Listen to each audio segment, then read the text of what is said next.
Welcome to Best English Stories. Please don't forget to subscribe my channel for more interesting and beautiful stories. One Saturday afternoon in a small town, Emma Carter came out of a shoe shop with some new shoes. They were cheap shoes, but Emma was very pleased with them. She was 73 years old and did not have much money. She began to walk home.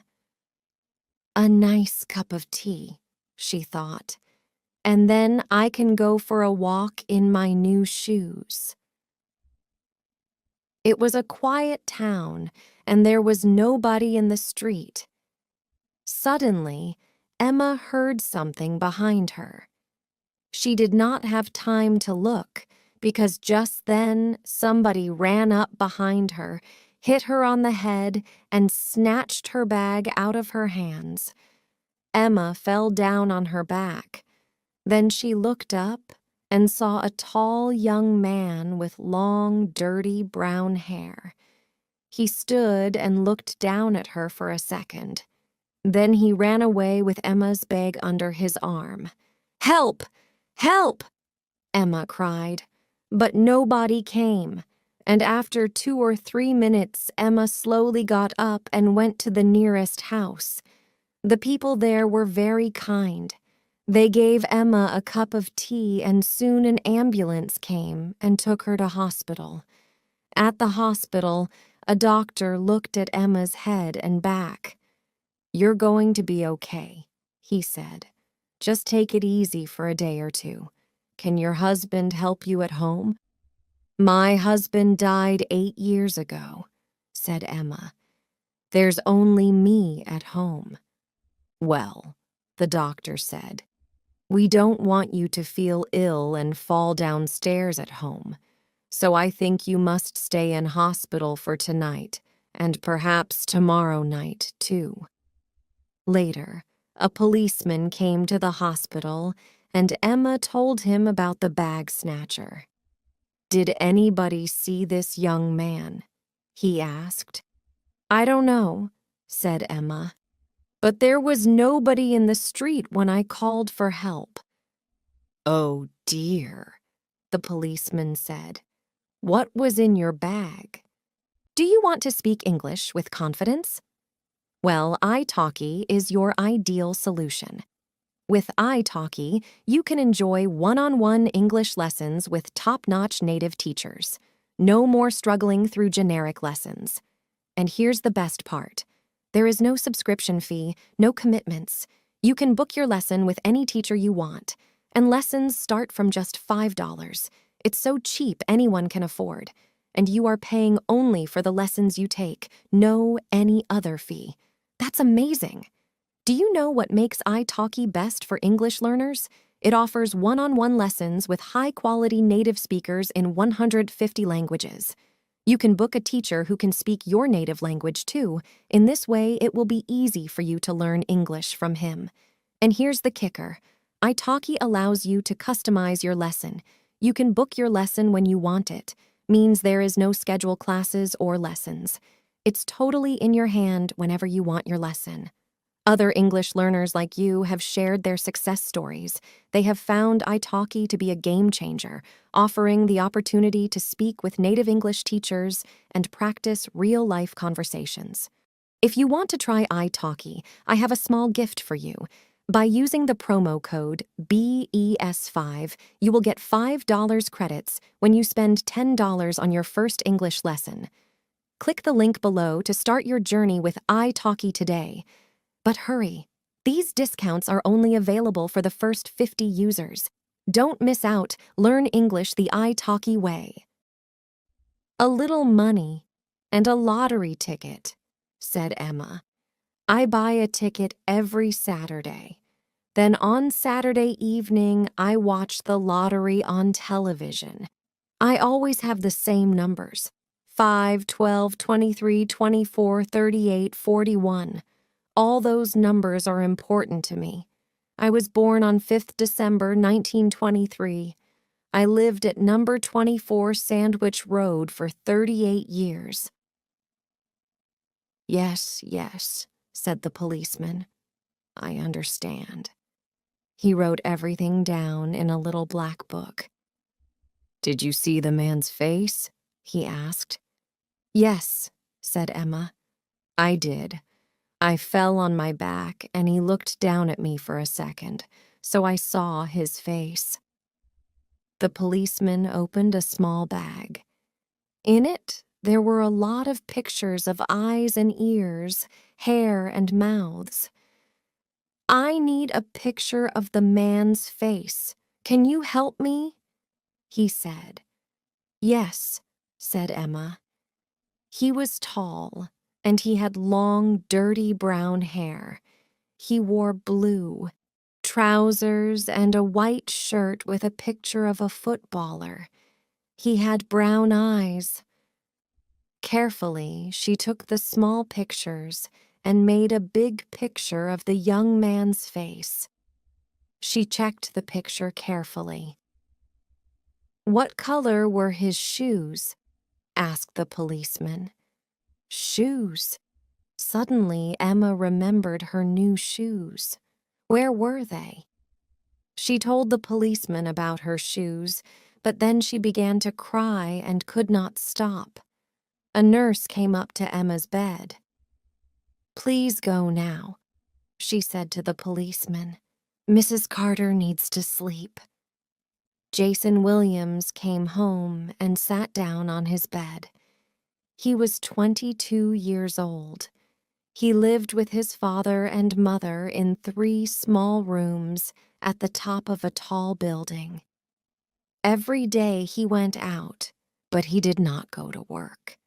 Jason stole things. Sometimes he stole things from shops or cars, and sometimes he stole money from old people like Emma Carter. Today he was angry.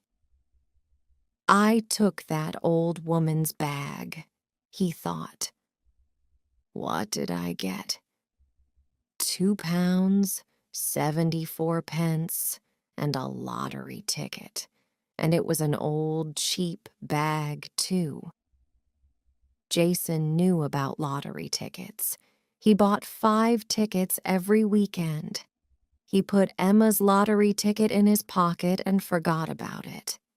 Then he went out for a drink. At the hospital, a nurse put Emma to bed in a room with 5 other women.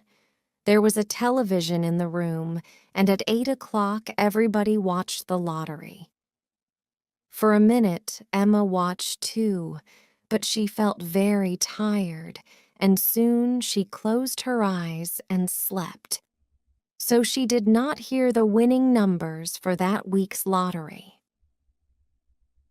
On Sunday at 12 o'clock, Jason got out of bed and made some tea. Then he opened his father's newspaper and found the winning lottery numbers: 5, 12, 23, 24, 38, 41. He checked his 5 lottery tickets. No good, he said.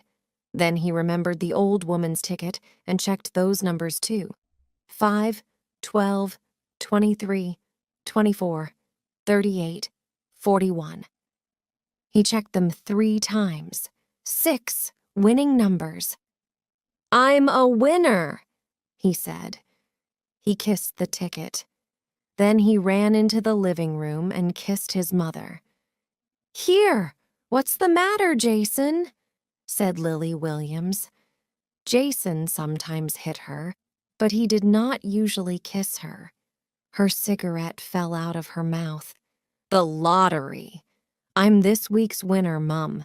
Look, 6 winning numbers. I'm rich. Jason's father came into the living room. What's all this noise? He said. Joe, said Lily. Jason's got 6 winning numbers in the lottery. We're rich. Wrong, said Jason. I'm rich. His mother and father began to speak at the same time, but Jason did not. Listen. He went out to the telephone box in the street and made a very important telephone call.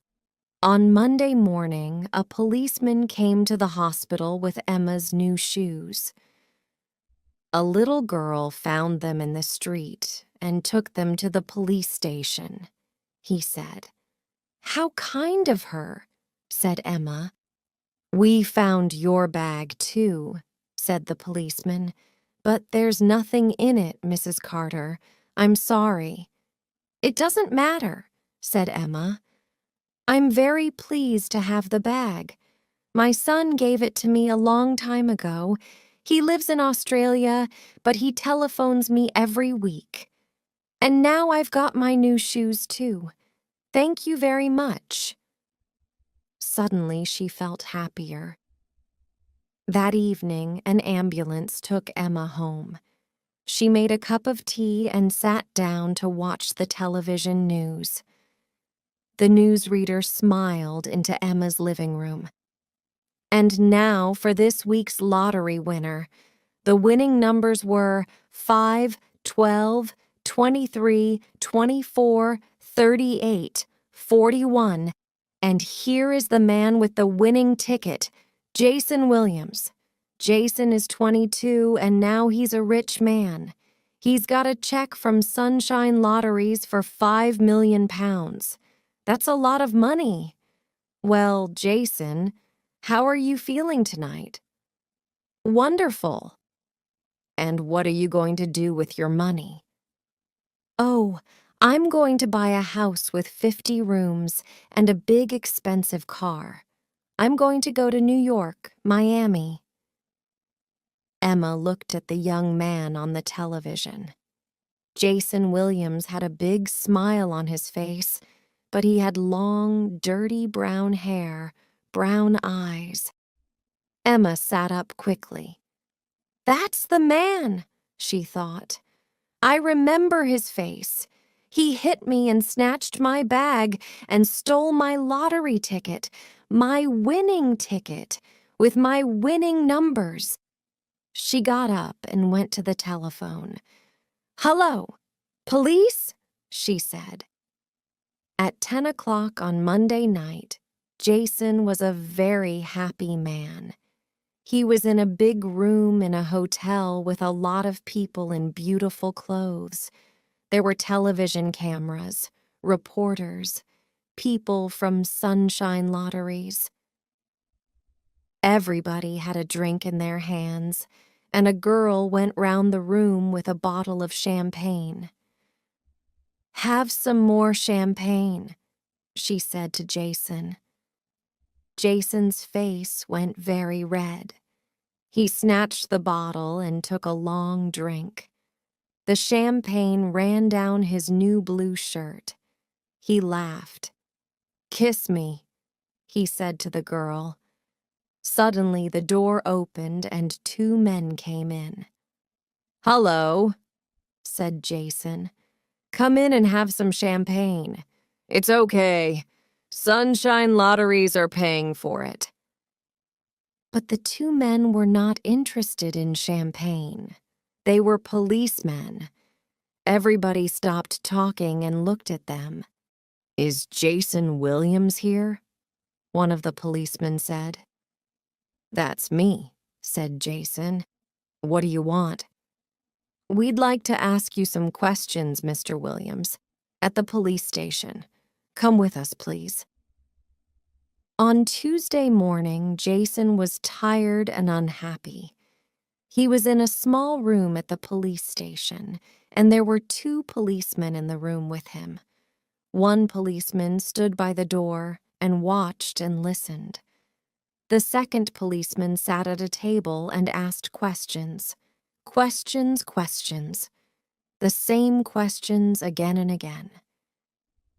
Now, said the policeman, tell me again. Where were you at 4 o'clock on Saturday afternoon? At home, said Jason. I'm telling you the truth.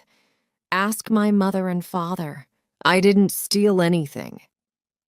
I'm not interested in your mother and father, said the policeman. I can talk to them later. At the moment, I'm interested in you and your answers to my questions. You were in town on Saturday afternoon. We know that because a woman saw you." "No," said Jason. "That's a lie. I was at home all afternoon and evening. I watched football on television." "Tell me about the football, then. Who won?" Jason said nothing. His hands and his face felt hot. "When did the football finish? 5 o'clock? 6 o'clock?" "Yes, no," said Jason. "I don't remember." The policeman smiled. "How much money was there in the bag, Jason?" "There wasn't—" Jason stopped. Careful, he thought. Be careful. "There wasn't a bag," he said. "I told you. I didn't steal the old woman's bag." "Old woman? Who said anything about an old woman?" Now Jason felt cold. "You did," he said. "Oh, no, I didn't," said the policeman. "I talked about a woman. So how did you know she was an old woman?" He stood up. "Jason Williams, on Saturday afternoon, you hit Mrs. Emma Carter on the head and snatched her bag. You stole her money and her lottery ticket, her winning lottery ticket. So you stole £5 million from Mrs. Carter. You're in trouble, Williams. Big trouble." "I want to see my lawyer," said Jason suddenly. Jason did not know any lawyers, but people on television always said that. That afternoon, a different policeman took Jason to court. The court was in a big gray building in the middle of the town. Jason and the policeman waited in a small room. The policeman did not look at Jason, and he did not say anything. Jason felt very unhappy. Then a woman came into the room. She was young, with short brown hair and an interesting face. She wore a black skirt and a white shirt, and carried a big black bag. "Mr. Williams," she said to Jason, "I'm Sally Cash, and I'm your lawyer." The policeman left the room, and Sally Cash sat down and began to ask Jason questions. Soon a man in a black coat came into the room. "Are you ready to go into court, Miss Cash?" he asked. "Nearly ready, John," said the lawyer. She looked at Jason. "I'm going to do all the talking in court, okay? I don't want you to say anything.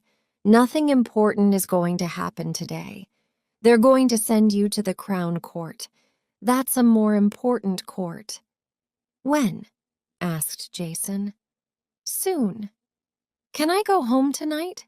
asked Jason. "Last night I slept in a cell at the police station. It wasn't very nice." "No, I'm sorry," said Miss Cash. "You can't go home.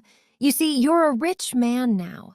You can buy a ticket to New York, Hong Kong. You can buy an aeroplane. The police want you to stay in this country. But I want to go home." "I can ask the court," said Sally Cash. Two men and a woman sat at the end of a long table and listened carefully to everyone's story. Then the woman looked at Sally Cash. "This case must go to the Crown Court," she said. "Jason Williams must stay at the police station and—" "Excuse me," said Sally Cash. "Mr. Williams slept in a police cell last night. He's very young, and he was unhappy and afraid. He'd like to go home tonight. Please." The woman talked quietly to the two men for a minute. Then she said, "Mr. Williams, you can go home tonight, but you must leave your lottery check here in court." "Why?" asked Jason.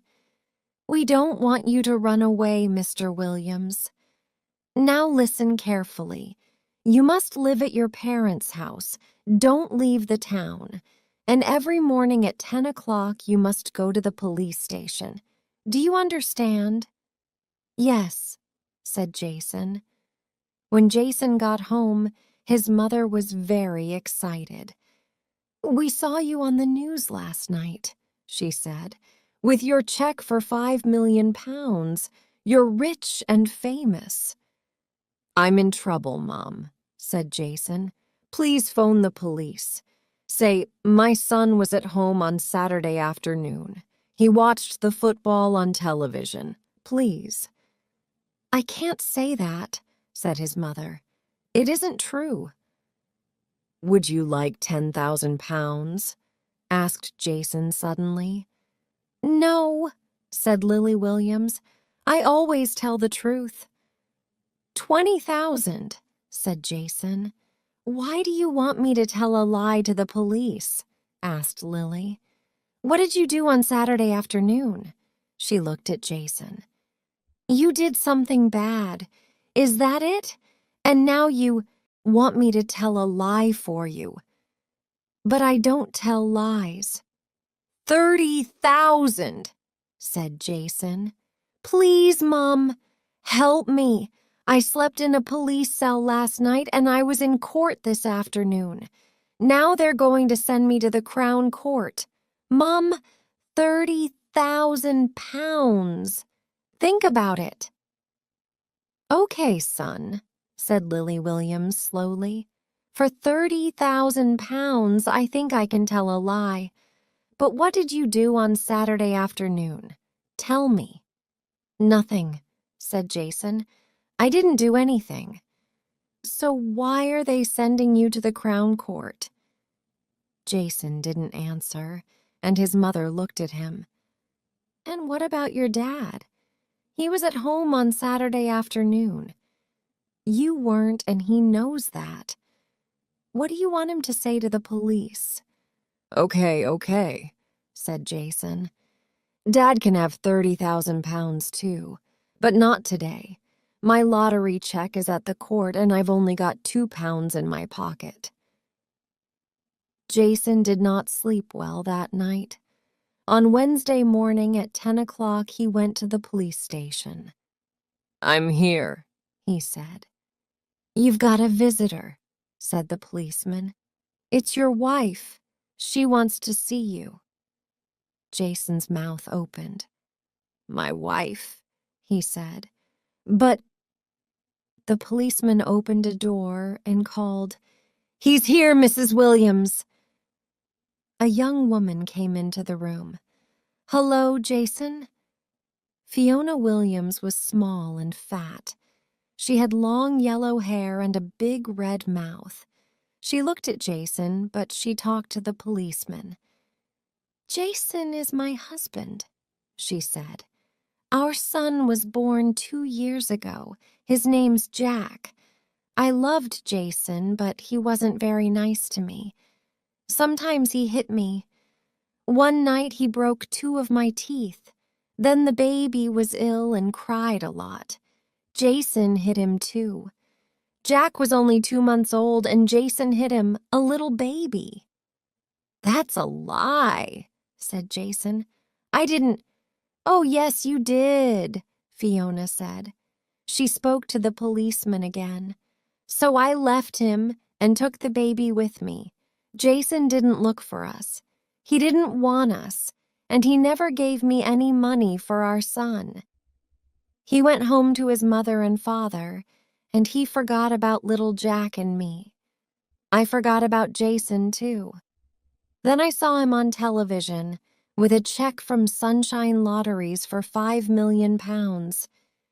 Well, I'm his wife. Jack's his son, and we want half of his money." "Well, Mr. Williams," said the policeman, "is this woman your wife?" "Don't ask him, ask me," Fiona said. "He's my husband, and I can prove it. I'm going to get a good lawyer, and I'm going to get that £2.5 million. "Everybody wants my money," said Jason. "I'm going to see my lawyer." So on Wednesday afternoon, Jason went to Sally Cash's office. It was in a big building with Evans, Robinson, Dennis, and Day over the door. "Why isn't your name there, too?" asked Jason. "Because I'm young and not very important," said Sally with a smile. "I work for Mr. Dennis." Sally's office was very small. There were books on the table and on all the chairs. Sally moved the books off one chair and Jason sat down.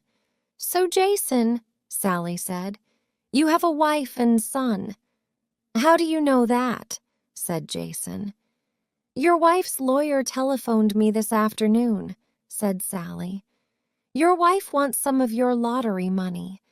And because she's your wife and has a 2-year-old son, she can get it easily." "I'm not going to give her anything," Jason said. "She left me. She went away with a new lover and she took our baby with her. She never wrote or telephoned. I looked for her, but I couldn't find her. I cried every night." "Your wife tells a different story. She left you because you hit her and the baby. Is that true?" "I don't remember," Jason said angrily. "It was a long time ago. She just wants my money. Everybody wants my money. But it was my lottery ticket, so it's my money." Said Sally. "Perhaps it was Mrs. Emma Carter's lottery ticket. She remembered the numbers because they were important to her." "Huh," said Jason. "That old woman just wants my money because she saw me on television. She thought of a good story about the numbers, and now she says that it was her ticket. Did the ticket have her name on it?" "No, there are no names on lottery tickets." "So she can't prove that it was her ticket," said Jason. "She can't take my money away from me." "Perhaps she can, and perhaps she can't. We don't know, but she's going to need a good lawyer. And lawyers are expensive. It isn't going to be easy for her." "So that old woman wants all the money. Fiona wants half of it.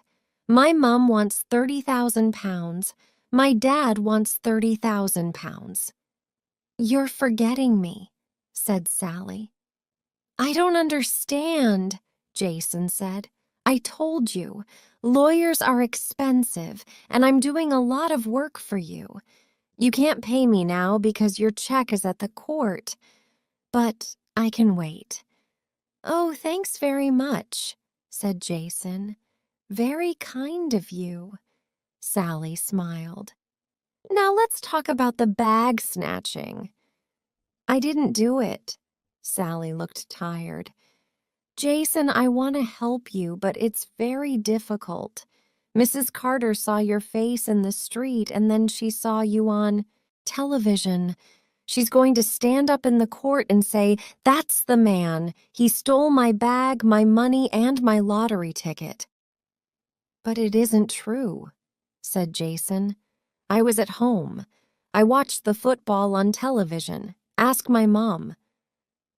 "How much money are you giving her, Jason?"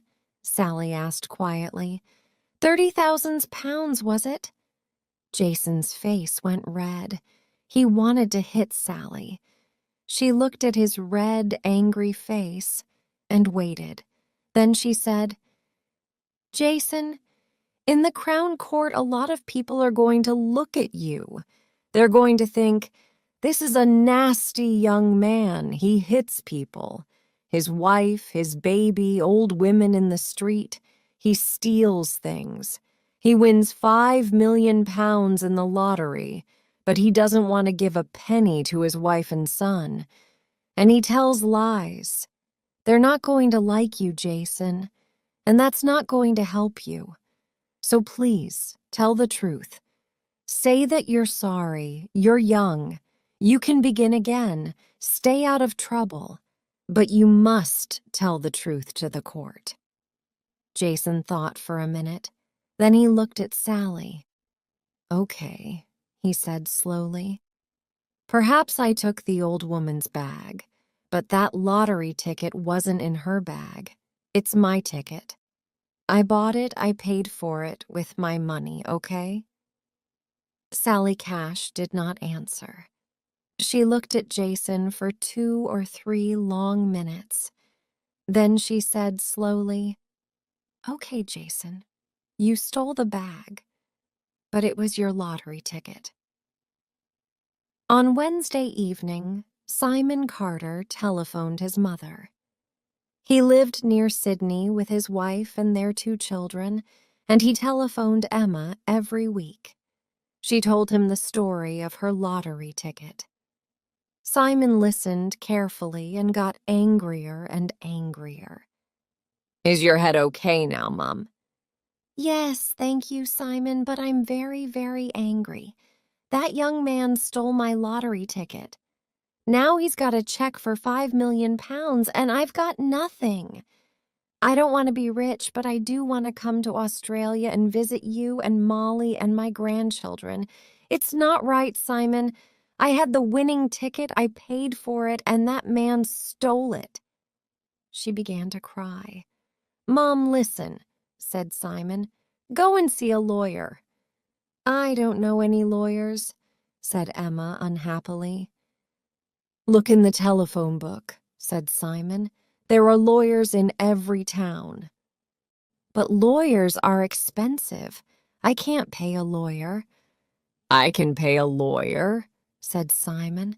"I'm sending you some money today through my bank. Don't cry, Mum. Put on your best dress and go and see a lawyer." "Simon, you're a wonderful son. And you're a wonderful mother. Goodbye, Mom. And good luck. Well, Mrs. Carter, how can I help you?" It was Thursday morning, and Emma was in Edwin Jones's office. Edwin Jones was a big man with a red face and small blue eyes. "It's about a lottery ticket," Emma began. "Ah, the lottery. Everybody wants to win the lottery." "But I did," said Emma. "It was my ticket, my numbers." "Tell me about it, Mrs. Carter, from the beginning." So Emma told the lawyer everything, and he listened carefully. When Emma finished, he said, "Those numbers on the ticket. Tell them to me again."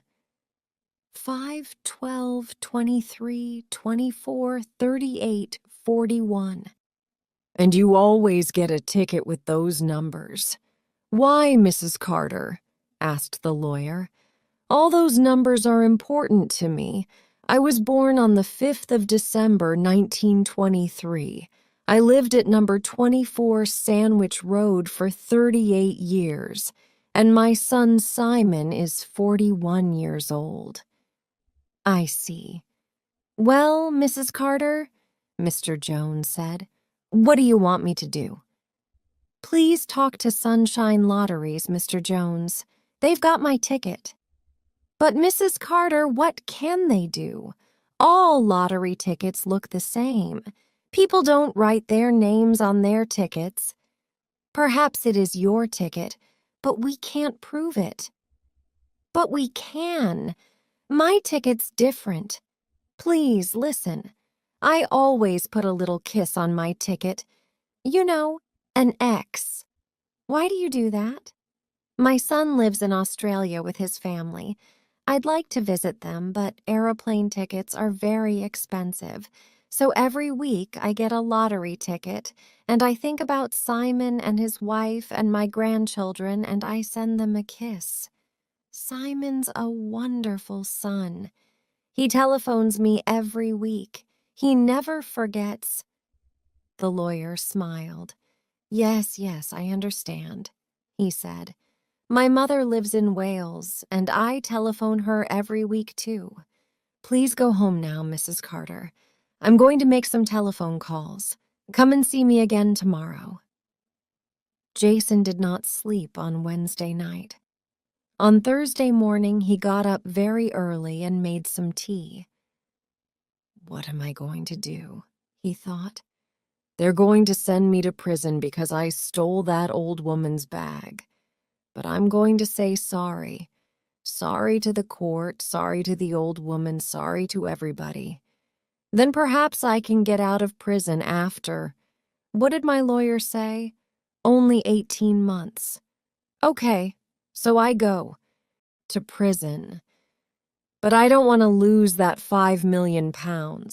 I want the court to believe it was my ticket. He drank his tea and remembered his meeting with Sally Cash. They're not going to like you, Jason. They're going to think, this is a nasty young man. Okay, Jason thought. I'm going to do something nice. What can I do? Yes, I know. Give some of the money away. I can give it to that charity, Help the Children. They send doctors and nurses to Africa and India. I saw them on television last Christmas. They always need money. Wonderful. People can't say I'm nasty after that. Help the Children had a charity shop in the middle of the town, and at 9 o'clock Jason was outside the door. There were 2 women in the shop. "Good morning," said the older woman. "Can we help you? Are you looking for some cheap clothes?" "No," said Jason. "I want to give you some money." "That's nice of you," said the younger woman. "Yes," Jason said. "I want to give £500,000 to help the children." £500, said the older woman. "That's wonderful." No, said Jason. "Not £500, £500,000. The younger woman looked at him. "Have you got £500,000? "Of course I have," said Jason. "Well, I haven't got the money now. It's at the court, but I want you to have it." The older woman looked at the younger woman and then at Jason. "You haven't got any money. Go away." "Yes, I have. I won the lottery," said Jason. "Okay, listen. Let's say £1 million. How about that? £1 million for Help the Children." The younger woman opened the door, and the older woman said, "Go away. We don't want you here." On Thursday afternoon, Edwin Jones was in the office of Sunshine Lotteries with Mr. David Ray. He told Mr. Ray the story of Emma Carter and her winning numbers. "Look, Mr. Jones," said Mr. Ray. "Mr. Williams had the winning ticket, so we gave him a check for the money. I'm sorry, but I can't help you or Mrs. Carter." "But it wasn't Williams's ticket. It was Mrs. Carter's." "You can't prove that, Mr. Jones. All lottery tickets look the same. They don't have names on them." "I can prove it," said Edwin Jones. "Listen, Mrs. Carter's ticket is different. You see, she always gets the same numbers, and every week she puts an X on her ticket." He told Mr. Ray about Mrs. Carter's son in Australia. Then he took a lottery ticket out of his pocket. "This is an old ticket.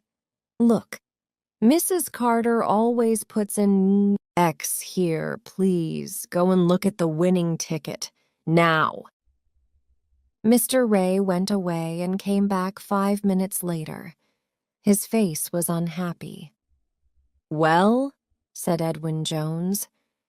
"I don't know," Mr. Ray said. "All the tickets go through the computer many times, so it's difficult to see." "Mr. Ray, is there an X on that ticket or isn't there?" Mr. Ray looked angrily at Edwin Jones. "Perhaps there is and perhaps there isn't," he said. "But what does an X prove?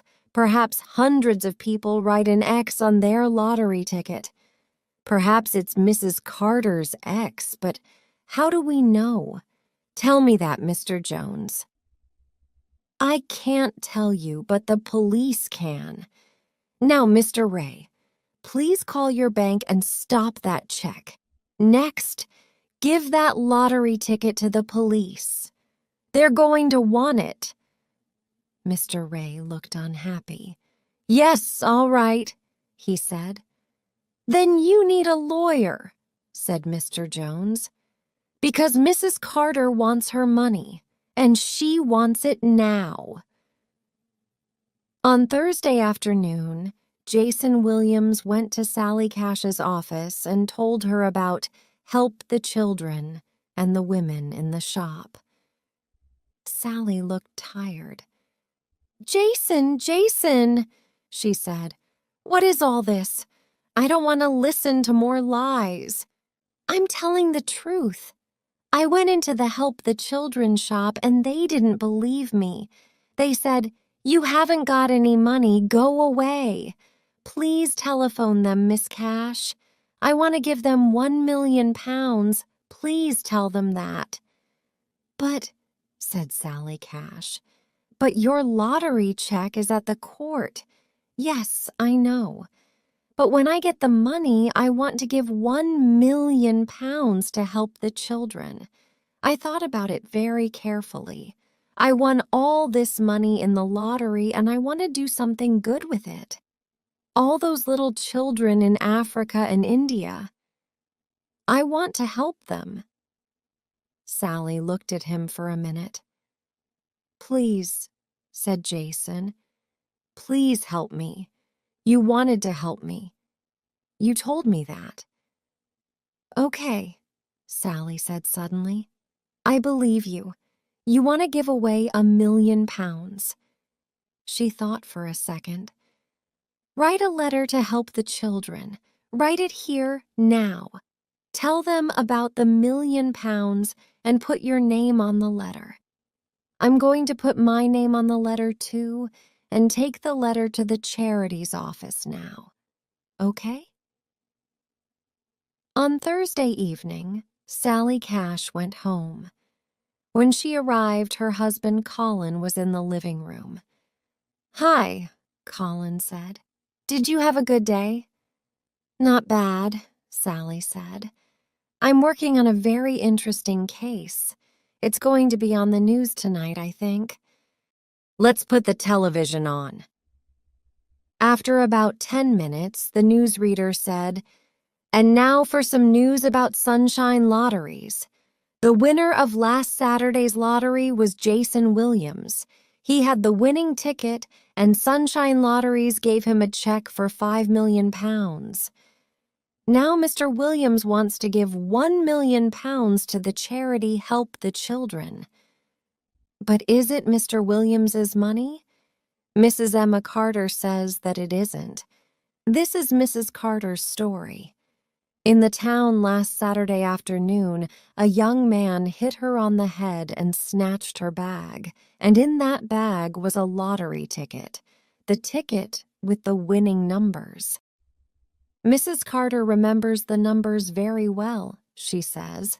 So is it Jason Williams's ticket or Mrs. Carter's ticket? Who's going to get the money? We have a lawyer with us here, so let's ask him that question. The lawyer talked very interestingly. Who's that? Asked Colin. That's old Sam Green, said Sally. He's a good lawyer. He's working for Sunshine Lotteries, I think. And who are you working for, Sally? Jason Williams. And he snatched this woman's bag, yes? Said Colin. Is he going to go to prison, do you think? Perhaps, Sally said. But when he comes out, he's going to have £5 million or £4 million. But it's Emma Carter's money, Colin said. It was her ticket in her bag. Of course it was. Well, she says it was, said Sally. But how do we know? She's an old woman. Old people forget things easily. Perhaps she thought about her lottery numbers but forgot to buy a ticket that day. So the bag snatcher wins, eh? Said Colin. He looked at Sally. He hits an old woman on the head and wins £5 million. Wonderful. I know, Sally said. It's difficult to like Jason Williams, it's true. He has a wife and child, but his wife left him because he hit her and the baby. But we must be careful. Perhaps he is telling the truth about the lottery ticket." "Never," said Colin. "When the case comes to court, they're going to believe Mrs. Carter, not Jason Williams. He's nasty." "No, he isn't.